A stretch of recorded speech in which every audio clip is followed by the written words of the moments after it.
So, good morning, everyone. Welcome to this edition of Data at Breakfast. It is a very big pleasure for me to introduce to welcome the speaker this morning, Dr. Denise Welsch of Rey Analytical Research. And Denise will speak about an app that she developed and makes freely available that allows everybody to become a data scientist just by clicking on the app. Yeah, and with us this morning is also Professor Uwe Jäckel, who, if I understand correctly, was a former colleague of Dr. Welsch. And since Uwe made a suggestion to invite Denise, I asked Uwe to kindly assist us and introduce today's speaker and maybe moderate the questions and answer session after or during the talk if there are urgent questions. Yeah, and you know, you're all Zoom experts, so if you want to ask questions, please use the Q&A facility. And since we are not so many this morning, raise your hand and we can give you the rights to talk. Yeah. Okay, Uwe. You have a job to do this morning. Can I kindly ask you to introduce Denise? Yeah. So Denise worked at our university, so we are actually not former colleagues, but in a way, by our university, where she had some teaching assignments. But actually, I met her twice, like you, Francesco. Okay. I thought we were I first met her on a conference when we were both industrial researchers, and now, but please let me introduce the speaker today. That's Denise Welsch. She's coming originally from Romania and studied mathematics in Bucharest, and then went to Germany to the University of Göttingen to do a PhD in mathematical statistics. After that, she worked for BASF as a researcher, which is one of the major players in the chemical industries in Germany. Did some other stuff, but always kept some contacts to academia. And finally, she decided to found her own business, Rey Analytical Research, as Francesco just told us. And during that occupation, she still worked, had a teaching assignment at our university, organized a MOOC on a data camp, I think. And finally, a few weeks or months ago, she came up with a very nice idea, which I thought I should tell Francesco because he might be interested as well, because it's simplifying the approach to data science for non-mathematicians. And I heard that she's founding a non-profit company to put this forward, and I'm very curious. I can hear about this project. I hope she will also tell us a little bit about that. And this finishes my introduction of Denise. Yeah, no, thank you very much, Uwe. And Denise, now you're most welcome to start sharing your screen and start your presentation. But thank you very much. Yeah, we are looking forward to your talk. Okay, so thank you, Francesco, once more for the invitation. I'm really very honored to talk today at this wonderful event. And thank you, Uwe, also for the very nice introduction. I will start now my talk and I will go directly into the topic, the Statsomat apps. I will share now my screen. And you can see directly a website with the name statsomat.com. And this is the website which collects and presents and links the Statsomat apps. What are the Statsomat apps? So let me give you some background information about the origin of these apps. So as Uwe told you, I've worked for the past 10 years as an independent data scientist, and I had a lot of projects for companies, but not only for companies. I had a lot of inquiries from private persons, from learners, from students, and from researchers to help them with the data analysis and with R programming. And this number of inquiries increased over the last year significantly. And usually these are also young people, young learners, which with a small budget, which let's say they cannot afford a real consultancy, and they just need help in data analysis and help with R or Python coding. And what they have in common is also the fact that they all come with, let's say, some standard statistical analysis or machine learning topics. This is also a thing which has to be kept in mind. And this was, in fact, a sparkling idea for the Statsomat apps. Actually, you can see here an app with the name Confirmatory Factor Analysis. This was the sparkling idea for the apps.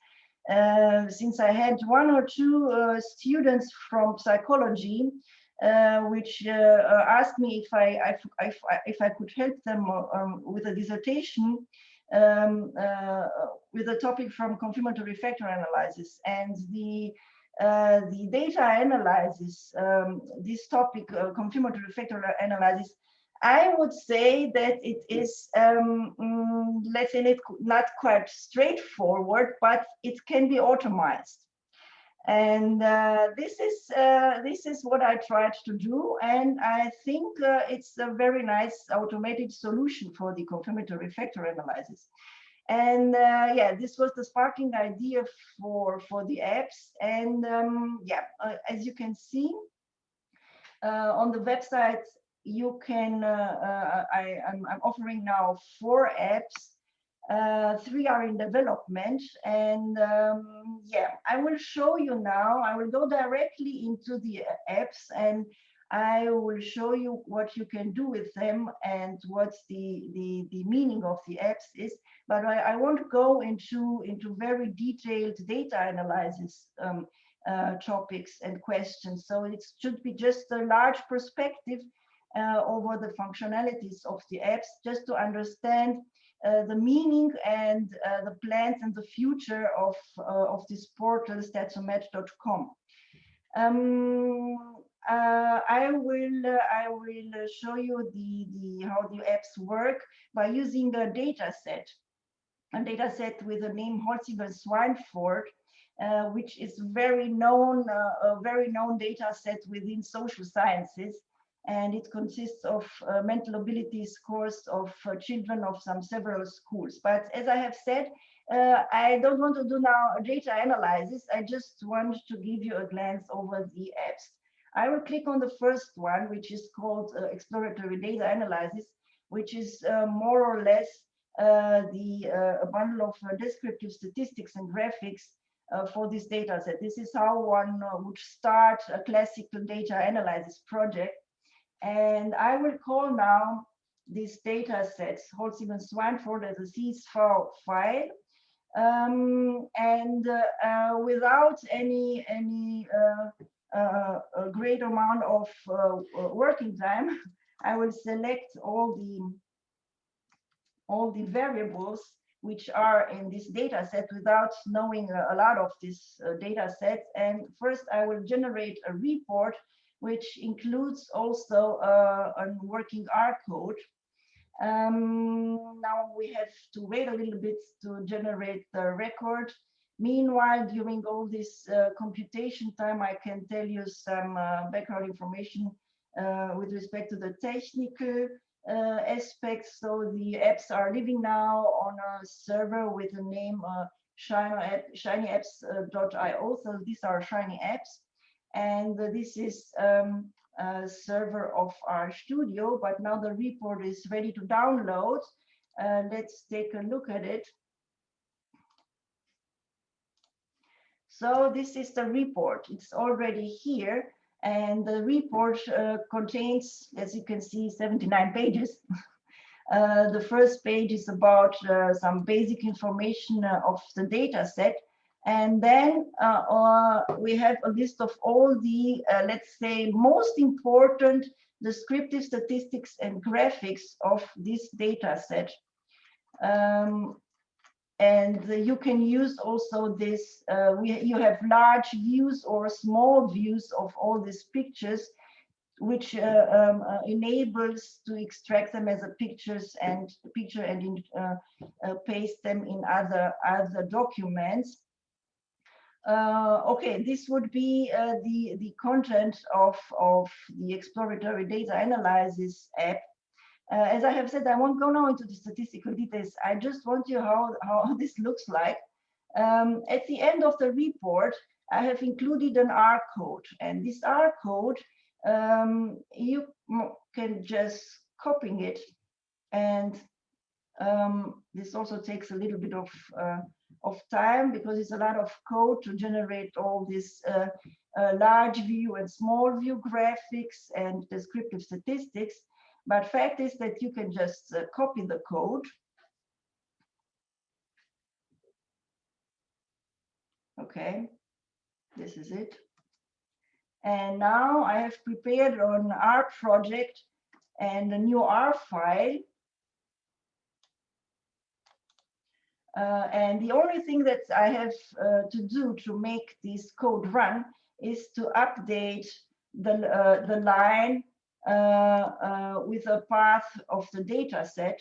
Then I can select all the code, I can run the code, and without doing anything, the code runs and shows me all the plots which were in the PDF report for this data set. All the plots are there, and the data sets, the descriptive statistics results are in the console listed. So just by copying, pasting in a new R file,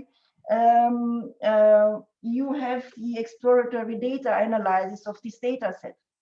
And now you could repeat this procedure for another data set. Usually they come, the students, with the small to medium-sized data sets, and the technical restrictions are currently for the apps to upload data sets to 5,000 rows, but this would be only a technical restrictions. Also, larger data sets would be possible.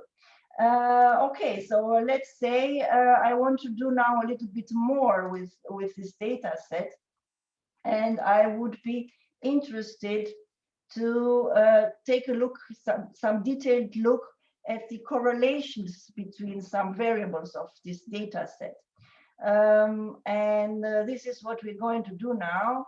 I will start the app correlation and association. And I don't know if you know the question, but I hear the question a lot of time from these young learners. Which correlation measure should we use, Pearson or Spearman? So this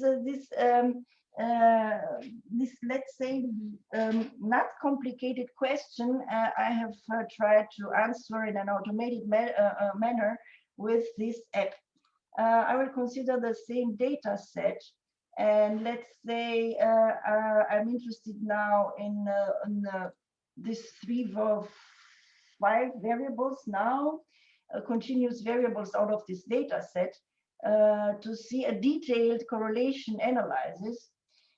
I will generate the report. And what I have said at the beginning of the talk, I forgot to say that one main objective of the apps would be to make automated data analysis, not only in the sense of picking out automatically the best model which fits to the data, but also to generate automatically a text.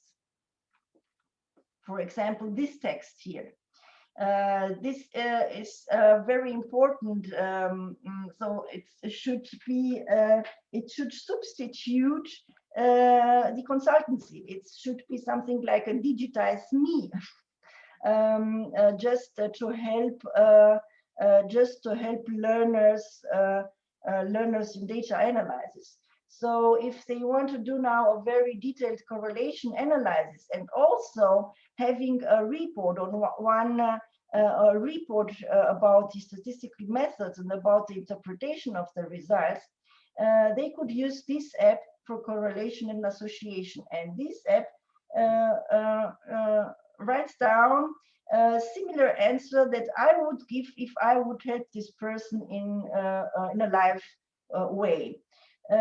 So, for example, the app tells in this case the Pearson correlation may be not the optimal measure of dependency, and therefore we choose the Spearman correlation. And in this case here, for example, in our second case, the app cannot decide for an acceptable linear or non-linear relationship, and it chooses another measure of dependency, which is called the maximal information coefficient or the distance correlation. Okay, so this would be the very detailed correlation analysis and the reporting with respect to the correlation analysis for these variables. And this is what the second app is doing. And at the end, it gives also automatically the right code to analyze the data sets, well, the variables for this data set. But I want copy now this paste and copy and paste now this code. You can believe me, if you copy it and paste it in a new R file and just execute it, you will get the same numerical results and pictures within this report.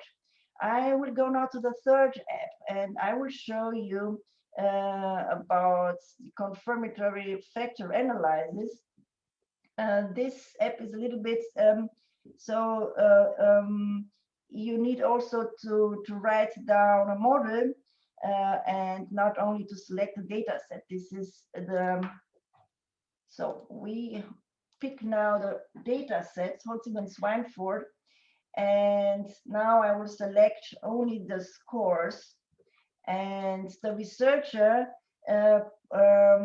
specifies a theoretical model with a number of latent variables in the background, and he wants to test if this model suits and fits well to the data sets. This is the meaning of the factor analysis, and therefore he has, I will choose now a model. So this is an assumption that the user knows how to paste this model in the browser directly by using a typical Lavan model syntax. So this app is based on an R package with the name Lavan. This is all some more options to paste down and to tell something, some more information with respect to the model. But these are, in fact, the only information which we need to generate the report for confirmatory factor analysis. We have to select the variables, and we have to give the model directly into the browser. And now I will generate, similarly to the other apps, I will generate the report, and I include the R code for the confirmatory factor analysis. So I don't have to say anything about some other, let's say, some other arguments of the functions. Okay, this would be the report for the confirmatory factor analysis. A basic information and 18 pages of report containing all the tables and graphical views which are relevant for confirmatory factor analysis. At the end, there is an interpretation in words, and more than an interpretation in words, which is more or less also annotated output of the tables. At the end, you get a final summary with a final recommendation. And you can imagine now that a student comes to you from psychology and asks you if she needs help in analyzing the data sets with the topic confirmatory factor analysis. In fact, to help her, you have to make all these analyses, to extract all of these tables and all of these graphics, and you have to take a look at them, and you have to make a thorough interpretation of all these numbers. And I'm stipulating that this is possible to automate. A large of the statistical analysis and typical data analysis can be automized in the interpretation and explained in an automated manner. Maybe one can take a look at the final summary. So the final summary stipulates that the model is acceptable. Nevertheless, there is some localized areas of questionable fit. Consider the next recommendations before finally concluding that the model is acceptable. And there are also some details which is recommended to check. And there are also, if this is not possible to do in an automated manner, then I also recommend to add a human-based judgment to the analysis.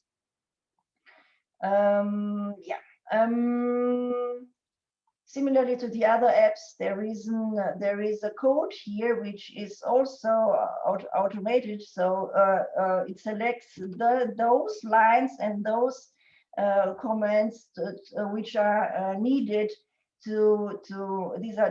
which are needed individually for this data set. Maybe for another data set, other lines would appear here in the report. Okay. This was the third app, which is now available on the statsomat.com site. I will show you also the fourth one, and I'm very happy to show you also the fourth one, because the fourth one, the interpretation, it's not for me, so it is based on an R package with the name factor minor. Which is done by Professor François Housson. So the principal components analyzes the interpretation in words. The automated interpretation was generated by another person. And this is also what one objective of me, to collect and together other automated solutions which exist to enable automated data analysis and automated interpretation and explanation.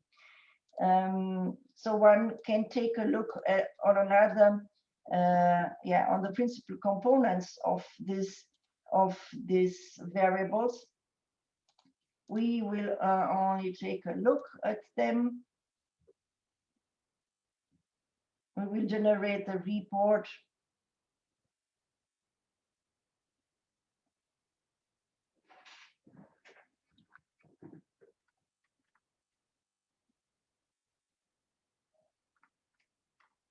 This takes a while to make the principal components, but I think it's worth waiting for the report.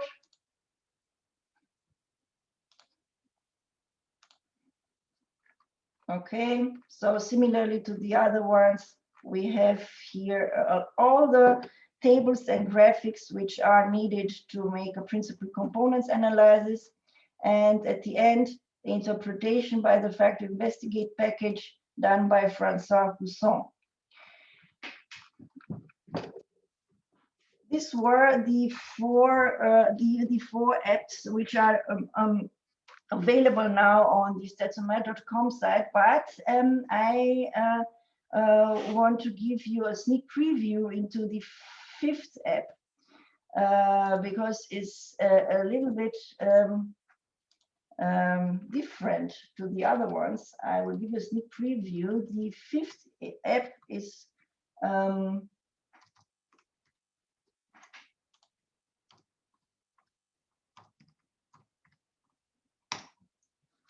it's almost ready to, in fact, it is online, but it is not linked on the statsomat.com site because the testing is not 100% finished. And the fifth app has the name Exploratory Data Analysis with Python.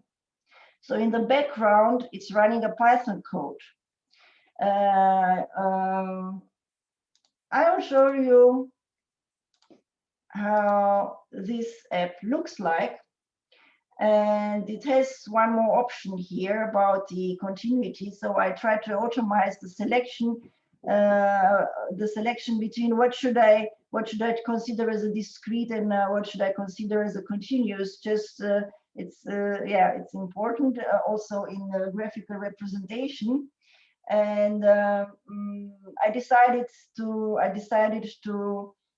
leave this as an option to the user. We can select all the variables and we can make a data analysis in report, or we can show directly the Python code for this analysis.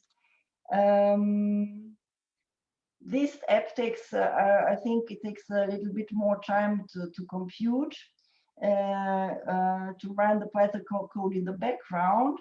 And since I want to show you directly also the code, I will start. No, we will wait now to generate the report and to take a look at the Python-based results.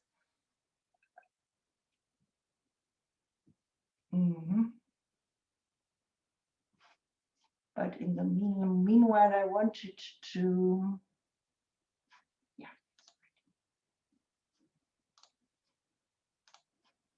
okay, so now what you can see here, all these graphics here are based on a Python code.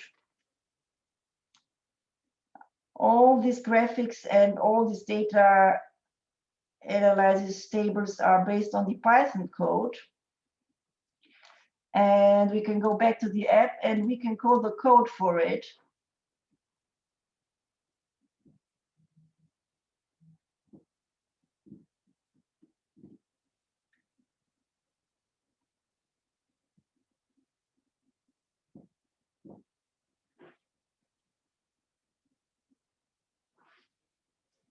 And I think by calling the code and showing you now in the how the Python runs, the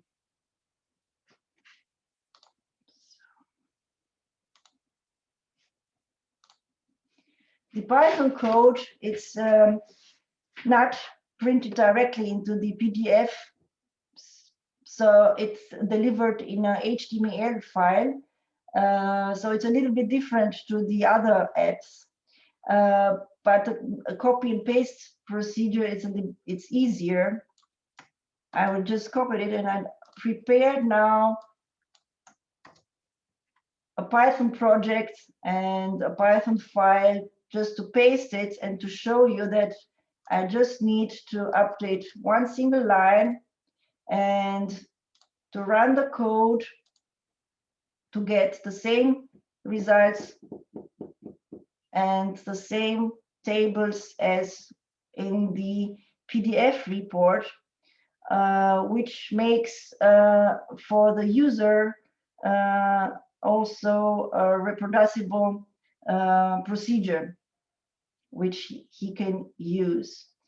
Okay, so these were the apps which I wanted to show you. I will finish now my talk by telling you some words about the future, or about my future plans for this portal. So as Uwe told at the beginning, ongoing now, it's the establishment as a non-profit company, and the apps will be made 100% open source on GitHub, and I want to build a very user-friendly infrastructure such that you can contribute or voluntarily to add more apps. So I want to help people, learners and young learners which are asking for, which are asking and posting chats like this. Hello, I'm looking for someone to help me with understanding my dissertation data. I need to use RStudio. Please help me. So these are the number of these learners is increasing constantly, and I think we have to help them. And I also think it is a win-win situation. For example, I have now 2 other apps which are in development, and I make these 2 other apps in cooperation with the University of Applied Sciences in Koblenz. And I can tell you that the students are very, very, very motivated to work on the apps. The reasons are different. I think it's very nice to see the direct results in the browser and directly in the browser. And last but not least, it's a nice thing that they know that they can help in the community of learners very directly. And last but not least, it's also challenging from a theoretical point of view. So you have to decide what is this best to automize and what it is not best to automize. And you will get also some nice problems to resolve also from a theoretical point of view when trying to automize and to interpret and to explain the results. These are the future plans for Statsomat.com, I hope that you like my talk, and I'm ready now for the questions. Yeah, thank you very much, Denise, for a really nice presentation and for sharing with us this very useful approach to data analysis. Thank you very much. I don't know if Uwe, I see there are a few questions in the chat and in the Q&A. I'm not sure if Uwe would like to guide us through the questions. Yeah, okay, I can try at least. Maybe Ilya can also look, or Francesco can also look into whether I got every question, because I'm not used to the technology here. Okay, so I see 2 questions actually. So first one is from Narain, or sorry for mispronouncing the name, probably, most likely. The question is concerning the data format. What should be the data format? Is it always Excel or CSV? I think it showed us CSV. Could it be SPSS as well? So currently only CSV is supported for the upload, but this is also a good question to allow also directly as SPSS data, because usually students coming from social science they work with SPSS. One can certainly make this possible.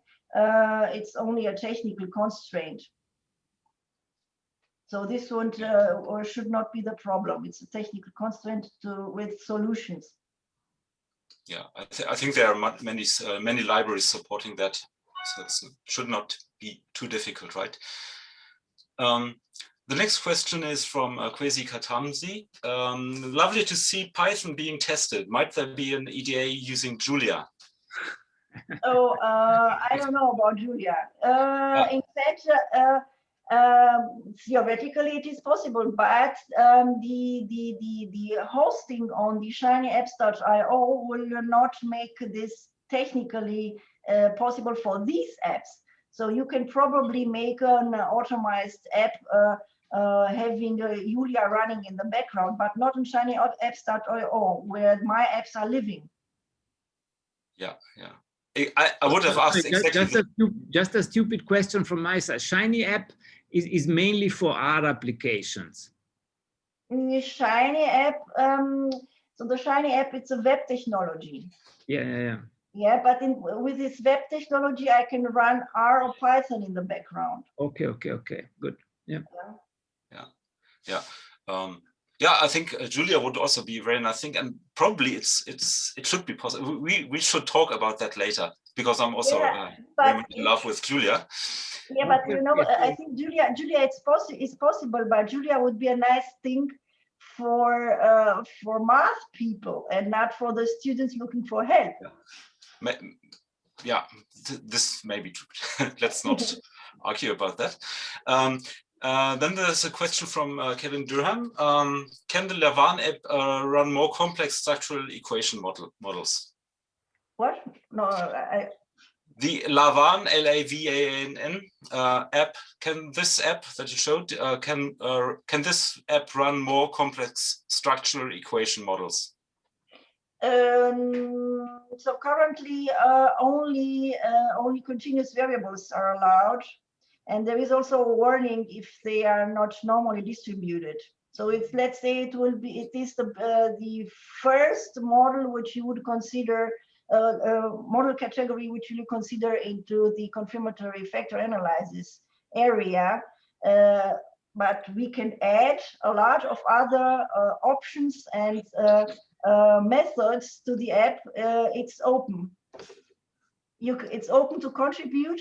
It's open to add also other estimators for non-normally distributed variables, and another for categorical variables, and also to add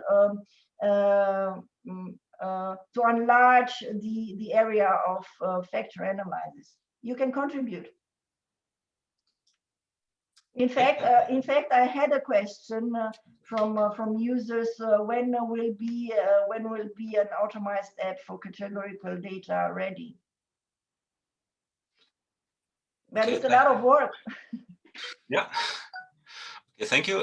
There's another question by Richard Kunz. Can the app be developed to perform a Ttest to determine the statistical difference between two data sets? Yes. Yeah. So I think you just so my objective would be to automize everything which you if you cannot imagine to automize it, you can tell me why not. Why not? You have to answer the question, why can't you automize this? Yeah. Okay. So because this exploratory data analysis, which is, let's say, let's look at the graphics. What is this looking at the graphics? Yeah. Is it already done in the second app that you showed us? Does it include a Ttest? Yeah, the second app about the correlation and association. It looks like it's just correlation and association, but from my perspective, it was the most difficult one. Oh, but okay. Because I just tried to automate this looking at the graphics. And what am I doing when I'm looking at the graphics? Okay. Yeah, thank you very much. Maybe I have one more question about the business model. Will there also be a kind of premium version, or will everything be free?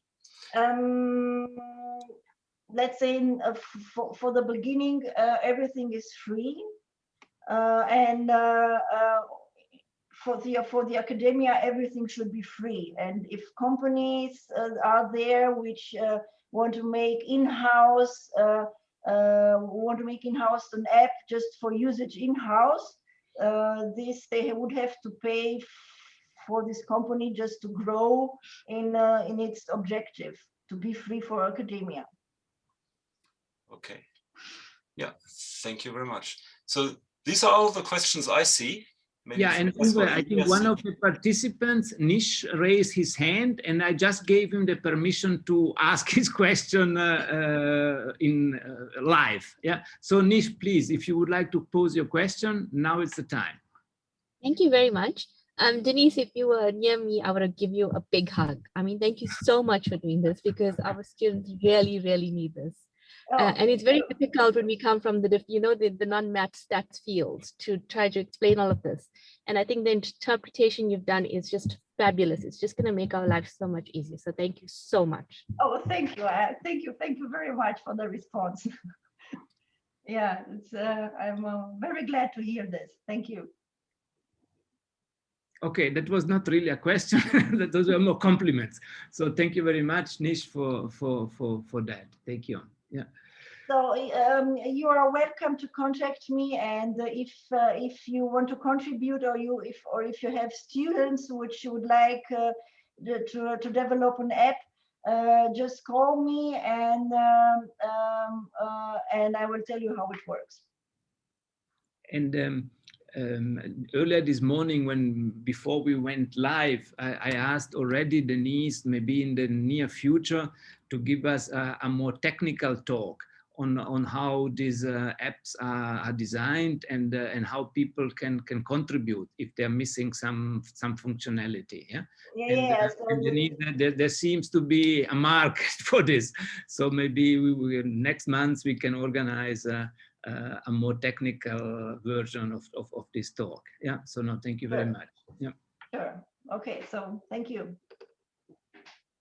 Okay, there doesn't seem to be any more questions. So Denise, then it's my pleasant task at the end to thank you very, very much for your time this morning, and for sharing this fantastic app that I'm sure many of our students and colleagues will use with great pleasure, and will give you then the feedback.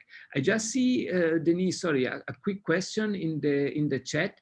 If you are happy to share your email address. So if you're happy to, if you could just type it quickly in the chat, so that people can copy and paste it, and maybe reach you separately or privately for the question and discussions. No, so thank you very much for that. Yeah, and I would also like to thank Uwe, first of all, for suggesting to invite Denise to speak, and also for assisting us this morning with the introduction and the moderation of the questions. And of course, I have to thank Ilya, who always has to wake up early to be the co-host of this event. Yeah.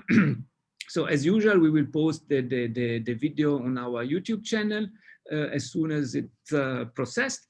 And you're welcome to share the link with others to make the apps available to a larger community of people. So Denise, thank you very much again for being with us this morning. Thank you, Uwe. Thank you, Ilya. Thank you to all the participants. And hopefully sometime we will be able to do our data breakfast again with a breakfast. At the moment, unfortunately, everyone needs to bring his own coffee, his or her own coffee to the laptop. Yeah. Yeah. Okay, Denise. Yeah, no, thank you very much. Then I wish you all a good day, and stay safe, because from what I heard, even in Germany, not everybody is vaccinated yet. Yeah. Yeah. Okay. So, thank you. Have a nice weekend then. Huh? Thank you. Thank you very much. All the best. Bye bye. Bye bye. Bye. Thank you.